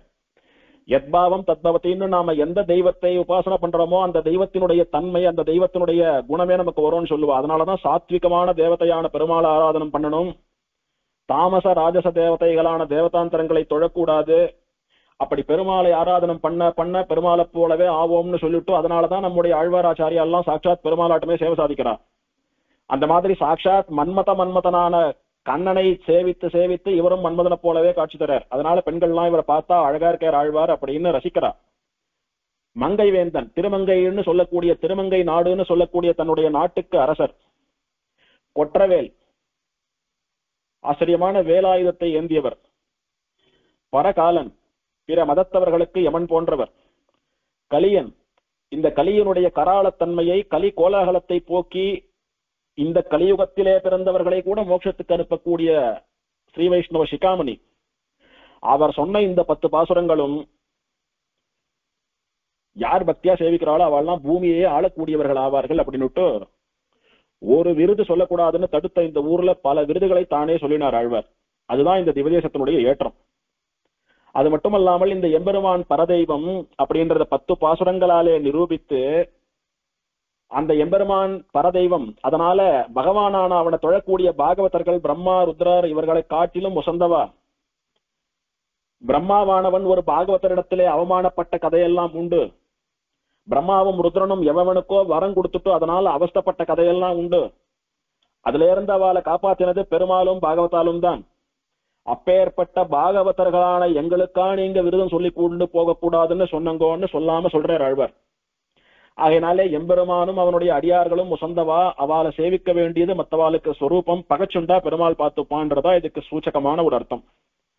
இப்படி ஆழ்வார் ஆச்சரியமாக தன்னுடைய 10 பாசுரங்களாலே தான் 4 கவி பெருமாள் என்பதை தக்க வைத்துக் கொண்டார்.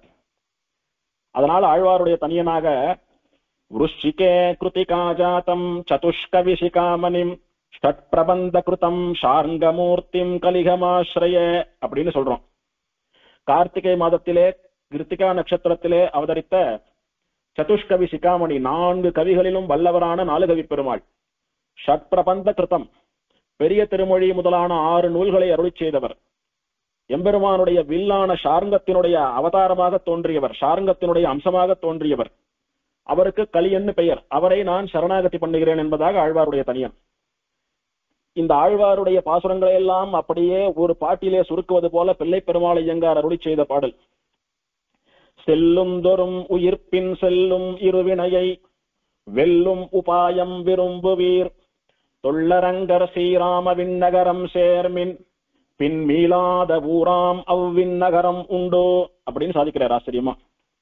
செல்லும் தொறும், போற இடங்கள் எல்லாம், உயிர்ப்பின் செல்லும், நம்முடைய ஆத்மாவின் பின்னே விடாமல் செல்லுகிற இரு வினையை, பாவம் என்ன புண்ணியம் என்ன 2 வினைகளையும் வெல்லும் உபாயம், ஜெயிக்கக்கூடிய வழி ஒண்ணு சொல்றேன் கேளுங்க. இந்த ஆத்மா எந்தெந்த சரீரங்கள் எல்லாம் புகழ்தோ எங்கெங்கெல்லாம் போறதோ அதன் பின்னையே விடாத நிழல் போல போகக்கூடியது இது பண்ணின பாவமும் புண்ணியமும். அது அப்படியே தொடர்ற வரைக்கும் இந்த ஆத்மாவானவன் நிம்மதியா கரை சேர்றதுக்கான வழியே கிடையாது. அப்படி அந்த இரு வினைகளையும் கடப்பதற்கு, தாண்டுவதற்கு, ஜெயிப்பதற்கு ஒரு வழி உண்டான்னா உண்டு, சொல்றேன் கேளுங்க. விரும்புவீர், அந்த வழி என்னன்னு ஆசைப்படுறவாளுக்கு சொல்றேன் கேளுங்க. தொள்ளரங்கர் ஸ்ரீராம விண்ணகரம் சேர்மின், ஆதிகாலத்திலே இருந்து நம்மை அனுகிரகிப்பதற்காக திருவரங்கத்திலே சயனித்துக் கொண்டிருக்கிற ரங்கநாதன் இருக்கிறானே, அவனுடைய திவ்ய தேசமான காழிச்சீராம விண்ணகரம் என்கிற க்ஷலத்துக்கு போய் சேருங்கள்.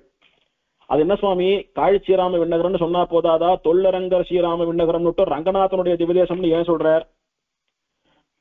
நாட்டினான் தெய்வமெங்கும் நல்லதோர் அருள் தன்னாலே காட்டினான் திருவரங்கம் உய்பவர்க்கு உய்யும் வண்ணம். அங்கங்க இருக்கக்கூடிய மனுஷா எல்லாம் ஒரு அர்ச்சாவதார எம்பெருமானை ஆசிரியத்து அவனிடத்திலே பக்தி பண்ணி மோட்சம் போய் சேர வேணும்ன்றதுக்காக தான் பெருமாள் பல இடங்கள்ல சயனித்துன்னு இருக்கான். அப்படி ஸ்ரீரங்கத்திலே எவன் ரங்கநாதனா சயனிச்சுட்டு இருக்கானோ அவன் தான் எல்லா திவதேசங்களிலும் திவதேச மூர்த்திகளாக சயனிச்சுட்டு இருக்கான். அப்படி பார்த்தா இவனும் கூட ரங்கநாதன் தான். அந்த ரங்கநாதன் திரிவிக்ரம நாராயணனாக சேவை சாதிக்கக்கூடிய இந்த காழி ஸ்ரீராம விண்ணகரம்னு சொல்லக்கூடிய கஷேத்திரத்துக்கு போய் சேருங்கோ. பின் அப்படி போய் சேர்ந்தாவிட்டு மீளாத ஊராம் அவ்விண்ணகரம் உண்டு. எந்த விண்ணகரம்னு சொல்லக்கூடிய ஸ்ரீவைகுண்டத்துக்கு பரமபதத்துக்கு போனவா இந்த சம்சாரத்துக்கு திரும்பி வரதே இல்லையோ, இங்க ஜனனம் மரணம் ஜனனம் மரணம்னு அழுது உழண்டு அவஸ்தப்படுறது இல்லையோ, அந்த நிலையான இன்பத்தை பரமானந்தத்தை பிரம்மானந்தத்தை தரக்கூடிய மோட்சலோகமான வைகுண்டத்துக்கு போவீர்கள் அப்படின்னு ஆழ்வார் வழிகாட்டுறார். நச்ச புனராவர்த்ததே நச்ச புனராவர்த்ததே. எவன் அந்த வைகுண்டத்துக்கு போனானோ அவன் திரும்புவதில்லை. எங்கு திரும்புவதில்லை? இந்த சம்சாரத்துக்கு திரும்புவதில்லை, மீண்டும் பிறப்பதே இல்லை. பெருமாளோட பெருமாளாக எல்லா விதமான அனுபவங்களையும் ஆனந்தங்களையும் பெற்றுக்கொண்டு தெய்வமாகவே இருக்கிறான். அப்படி மீளாத ஊரான அந்த விண்ணகரமே உங்களுக்கு பலனாக கிடைக்கும். அதனால பாவ புண்ணியங்களெல்லாம் ஓய்ச்சு கட்டிட்டோ திரும்ப பிறக்காம நல்லபடியா நீங்க வாழணும்னு நினைச்சுங்களானா ஸ்ரீவைகுண்டத்துக்கு போகணும். அப்படி ஸ்ரீவைகுண்டத்துக்கு போகணும்னு ஆசை இருக்கிறவா ரங்கநாதன் சேவை சாதிக்கக்கூடியதான இந்த காழி ஸ்ரீராம விண்ணகத்திற்கு ஆழ்வார் 10 பாசுரங்களாலே தாடாளன் தாளணிவீர் தாடாளன் தாளணிவீர்னு சொன்னது மாதிரி அந்த எம்பெருமானுடைய திருவடிகளிலே சரணாகதி பண்ணுங்கள் என்பதாக திருமங்கை ஆழ்வாருடைய பாசுரத்தை அப்படியே ஆச்சரியமா தன்னுடைய ஒரு பாசுரத்தாலே சுருக்கி வெளியிட்டார் பிள்ளை பெருமாள் ஐயங்கார். செல்லுந்தொரும் உயிர்ப்பின் செல்லும் இருவினையை வெல்லும் உபாயம் விரும்புவீர் தொள்ளரங்கர் ஸ்ரீராம விண்ணகரம் சேர்மின் பின் மாலாத ஊராம் அவ்விண்ணகரம் உண்டு. தாடாளாலய வாசினோ பலிரிபோஹோ சௌகந்தியவத் குந்தலா தேவி தத்ர விமானம் இஷ்டபலதம் தத் புஷ்கலாவர்த்தகம் தீர்த்தம் சங்கசரஹா பிரசித்த யசசே நாம்னா அஷ்டகோணாய வை தஸ்மை துஷ்கர தாபசாய வரதஹ பிராச்சீமுகோ பாசதே. ஸ்ரீமதே லோகநாயிகா சமேத திரிவிக்ரம நாராயண பரபிரம்மனே நமஹ. இத்தோடு திருக்காழி ஸ்ரீராம விண்ணகர திவதேச வைபவம் முடிந்தது. நாளையிலிருந்து திருநாங்கூர் திருப்பதிகள் 11 திருப்பதிகளுடைய வைபவம் ஆரம்பம். திருமங்கையாழ்வார் திருவடிகளே சரணம். ஸ்ரீரார்த்தூப்புள் திருவேங்கடமுடையான் திருவடிகளே சரணம்.